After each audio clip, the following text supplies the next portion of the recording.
Team India और England के बीच 3 मैचों की वनडे सीरीज का तीसरा और आखिरी मुकाबला खेला जाएगा अहमदाबाद के नरेंद्र मोदी स्टेडियम में। भारतीय टीम इस वक्त सीरीज में 2-0 से आगे चल रही है। पहला मुकाबला नागपुर के वीसीए स्टेडियम में खेला गया था, जिसे भारतीय टीम ने बड़ी आसानी से अपने नाम किया। तो वहीं दूसरा मुकाबला भी बड़ी आसानी से भारतीय टीम ने अपने नाम किया। बाराबती स्टेडियम में वो मुकाबला खेला गया और उस मुकाबले में रोहित शर्मा का शतक भी हमें देखने को मिला था। सीरीज में भारतीय टीम 2-0 से आगे चल रही है। अब तीसरा और आप कह सकते हैं एक तरीके से कि डेड रबर वाला ये मैच है भारतीय टीम के लिए। इंग्लैंड के लिए साख की लड़ाई होगी।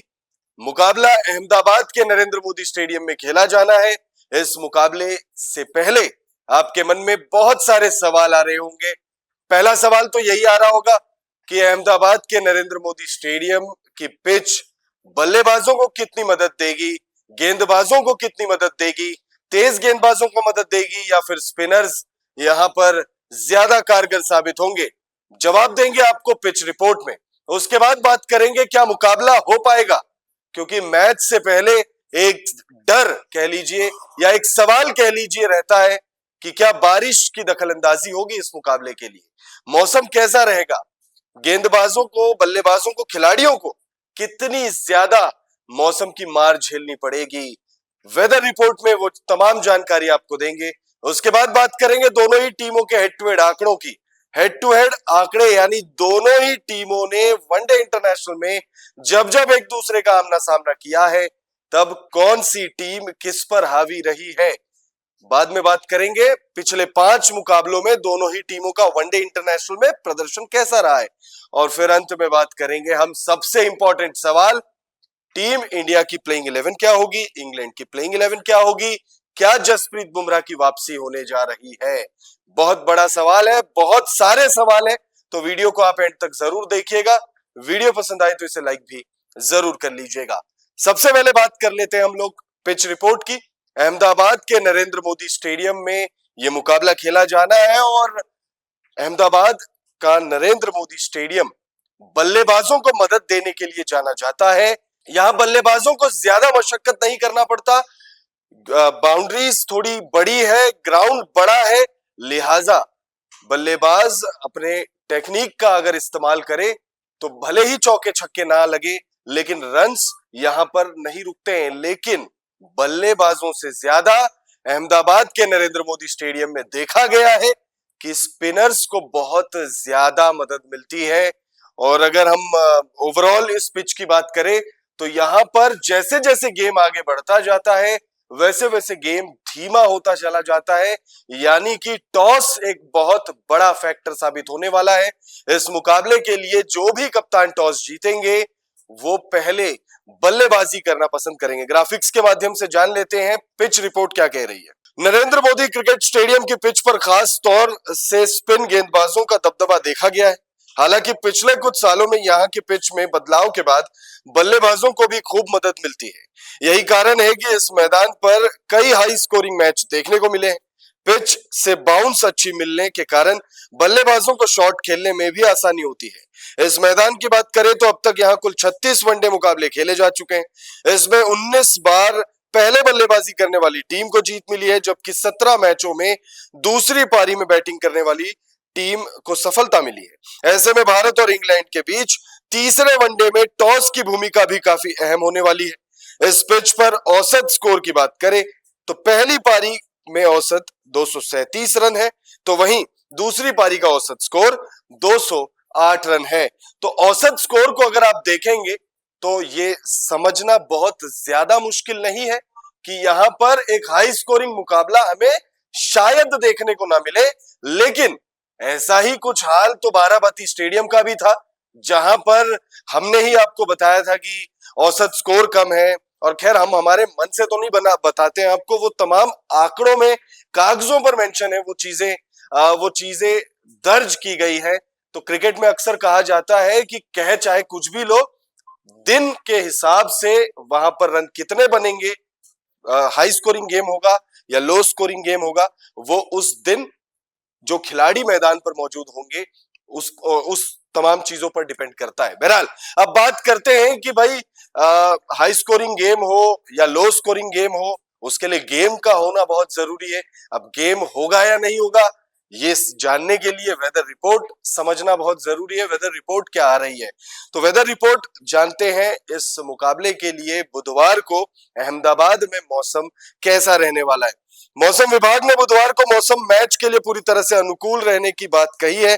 बुधवार को अहमदाबाद में अधिकतम तापमान 31 डिग्री तो वहीं न्यूनतम तापमान 17 डिग्री रहने का अनुमान जारी किया गया है। वेदर रिपोर्ट में 10% बारिश की भी चेतावनी जारी की गई है, तो वहीं 35% ह्यूमिडिटी का भी सामना खिलाड़ियों को करना पड़ सकता है। तो भाई बारिश की चेतावनी जारी की गई है। बुधवार को यह मुकाबला खेला जाना है। पूरे दिन के लिए 10% फोरकास्ट किया गया है कि बारिश हो सकती है, बारिश के चांसेस है। तो अगर मैच के दौरान बारिश होती है तो आप सरप्राइज ना होइएगा, लेकिन चांसेस बहुत कम है कि मैच के वक्त यानी जो 1:30 बजे से मुकाबला खेला जाएगा, हो सकता है कि बारिश किसी वक्त आए या यह भी हो सकता है कि बारिश ना आए, क्योंकि अमूमन देखा गया है जब जब 30-40% से नीचे का अनुमान किया जाता है तब तब बारिश कई बार हमें देखने को नहीं मिला है।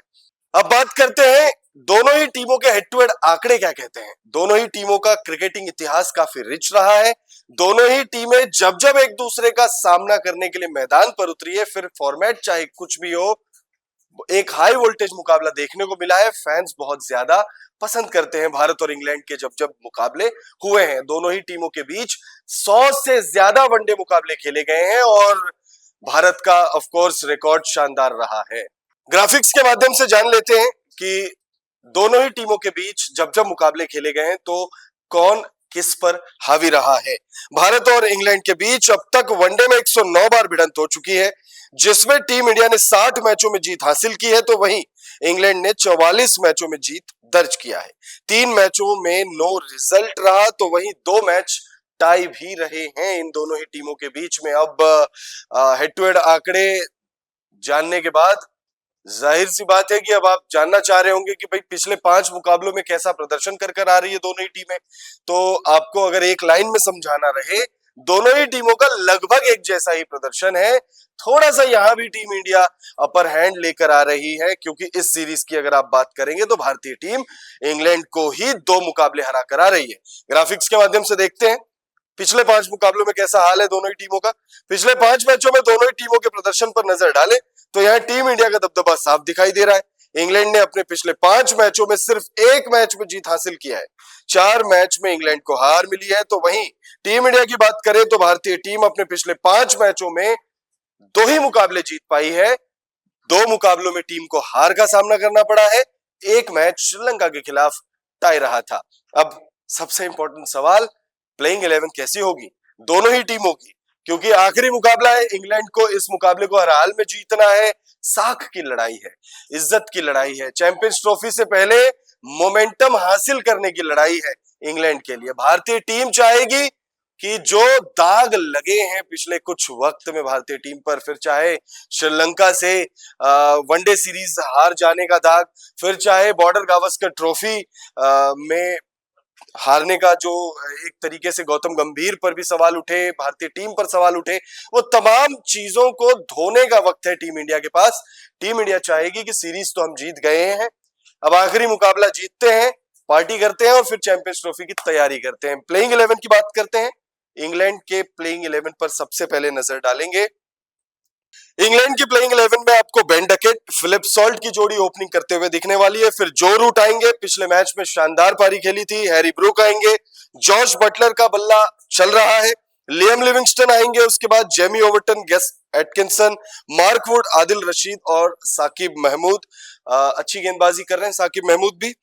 अब बात करते हैं टीम इंडिया की पॉसिबल प्लेइंग 11 क्या हो सकती है। सबसे बड़ा सवाल यही है कि क्या जसप्रीत बुमराह होंगे, जसप्रीत बुमराह की मौजूदगी होगी या नहीं होगी, क्योंकि पहले मुकाबले से पहले रोहित शर्मा ने प्रेस कॉन्फ्रेंस में कहा था कि जसप्रीत बुमराह तीसरा वनडे मुकाबला खेलेंगे या नहीं खेलेंगे अभी कह नहीं सकते, लेकिन एक रिपोर्ट आ गई है। रिपोर्ट में वो तारीख, वो वक्त, वो समय आ चुका है जब ये डिसाइड होगा जसप्रीत बुमराह फिट है या नहीं है, आखिरी वनडे खेल रहे हैं नहीं खेल रहे हैं, चैंपियंस ट्रॉफी खेल रहे हैं नहीं खेल रहे हैं।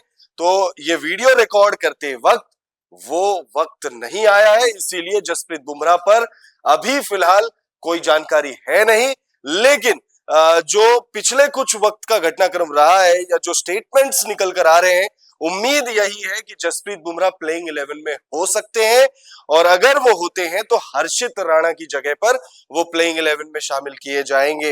लेकिन वीडियो रिकॉर्ड करते वक्त ऐसी कोई जानकारी नहीं है, इसीलिए हमने उनको इंक्लूड नहीं किया है भारत की प्लेइंग 11 में। आपको रोहित शर्मा शुभमन गिल की जोड़ी ओपनिंग करते हुए दिखने वाली है, विराट कोहली दिखेंगे, श्रेयस अय्यर होंगे, केएल राहुल, हार्दिक पांड्या, अक्षर पटेल, रविंद्र जडेजा, कुलदीप यादव, मोहम्मद शमी, हर्षित राणा, वरुण चक्रवर्ती का नाम हमने नहीं लिया है।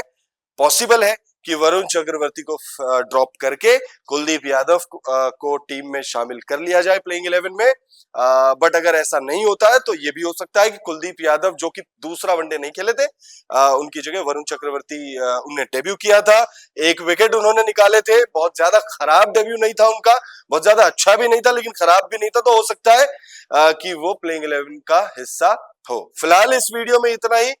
इस वीडियो पर आप अपनी राय में जरूर दीजिएगा, साथ ही साथ बताइएगा तीसरा वनडे मुकाबला क्या इंग्लैंड जीतकर अपनी साख इज्जत बचा पाएगी, या भारतीय टीम चैंपियंस ट्रॉफी से पहले इंग्लैंड जैसी बड़ी टीम को व्हाइट वॉश करने में कामयाब होगी।